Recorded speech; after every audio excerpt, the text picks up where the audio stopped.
कि निगाहें इश्क मस्ती में वही अव्वल वही आखिर, वही कुरान वही फुरकान वही यासीन वही। अस्सलामु अलैकुम व रहमतुल्लाहि व बरकातुहू।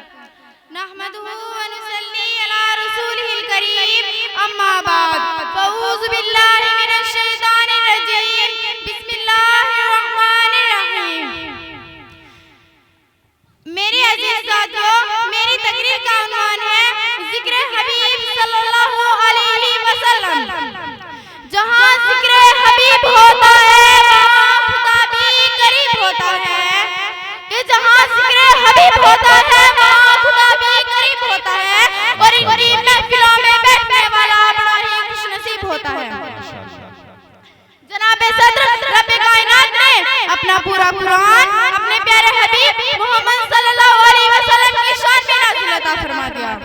और जब हम खुदा की इस मुक़द्दस किताब की तिलावत करते हैं तो हमें पता चलता है इसमें कहीं नबी की रसालत के तज़किरे, तो कहीं नबी की नबूवत के तज़किरे, तो कहीं मुस्तफा की रिफ़अत के तज़किरे, तो कहीं अज़मत के चर्चे, कहीं इनकी यारों की बातें, कहीं इनकी जानिसारों की बातें, कहीं जमाल बातें, कहीं मुदस्सिर, तो कहीं दुआ कहता है, तो कहीं यासीन अल-आरस। अल्लाह ताला ने खुद अपने प्यारे हबीब मोहम्मद सल्लल्लाहु अलैहि वसल्लम की शान में अपना पूरा कुरान अपने प्यारे हबीब सल्लल्लाहु अलैहि वसल्लम की शान में नाज़िल अता फरमा दिया। और जब हम इसीलिए तो शायर कहता है निगाहें इश्क मस्ती में वही अव्वल वही आखिर, कि निगाहें इश्क मस्ती में वही अव्वल वही आखिर, वही कुरान वही फुरकान वही यासीन वही।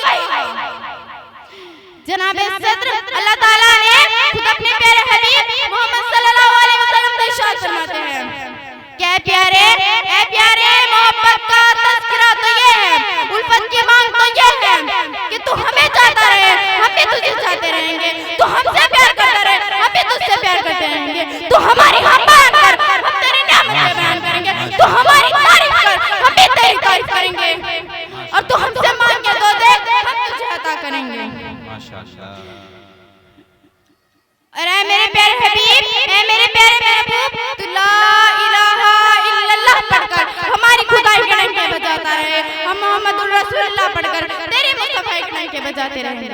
जनाब सदर, मैं सिर्फ आपको दो मिसालें दूंगी और फिर अपनी तकरीर को खत्म कर दूंगी। माशाअल्लाह। मेरे अजीज साथियों, ईमान की बुनियाद कलीमा है जिसे हम सभी पढ़ते हैं। अब इस पर थोड़ा सा गौर कीजिए। अगर कोई शख्स सिर्फ और सिर्फ ला इलाहा इल्लल्लाह पढ़ता है और मोहम्मदुर रसूलुल्लाह नहीं पढ़ता तो क्या उसका ईमान मुकम्मल होगा? बिल्कुल नहीं, उसका ईमान नामुकम्मल होगा। मालूम हुआ कि जिस तरह कलीमे के बगैर ईमान नामुकम्मल है, इसी तरह मोहम्मदुर रसूलुल्लाह के बगैर भी कलीमा नामुकम्मल है। माशाअल्लाह। अब थोड़ा आगे चलते हैं, आज़ान पर गौर दीजिए। अगर कोई शख्स सिर्फ और सिर्फ अल्लाहु अकबर अशहदु अल्ला इलाहा इल्लल्लाह हय्या अलस सलाह हय्या अलल फलाह पढ़ता है तो क्या उसकी अज़ान मुकम्मल होगी? बिल्कुल नहीं, उसकी अज़ान नामुकम्मल होगी।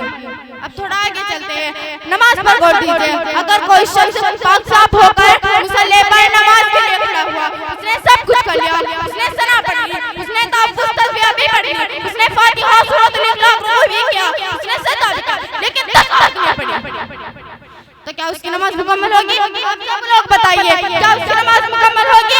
बिल्कुल नहीं, उसकी नमाज नामुकम्मल होगी। अल्लाह ताला ने खुद अपने प्यारे हबीब मोहम्मद सल्लल्लाहु अलैहि वसल्लम से इरशाद फरमाते हैं, क्या प्यारे ए प्यारे मोहब्बत का तज़किरा तो ये है, उल्फत की मांग तो ये है, जहाँ जहाँ मेरा जिक्र होगा वहाँ वहाँ तेरा जिक्र होगा, अज़ान में पहले मेरा जिक्र होगा फिर तेरा जिक्र होगा, कलीमे में पहले मेरा जिक्र होगा फिर तेरा जिक्र होगा, कब्र में पहले मेरा जिक्र होगा फिर तेरा जिक्र होगा, हश्र में पहले मेरा जिक्र होगा फिर तेरा जिक्र होगा। और ए मेरे प्यारे हबीब, ए मेरे प्यारे महबूब, जहाँ जहाँ मेरी खुदाई के तज़किरे होंगे वहाँ वहाँ तेरी मुस्तफाई के तज़किरे होंगे। मैं अपनी तकरीर का इत्मीनान जिन अल्फाज़ों में करना चाहती हूँ कि जुनूने इश्क से तो खुदा भी बच न सका, जुनूने इश्क से तो खुदा भी बच न सका, उसने मोहम्मद ने पूरा कुरान लिख दिया, वमा अलैना इल्लल बलाग।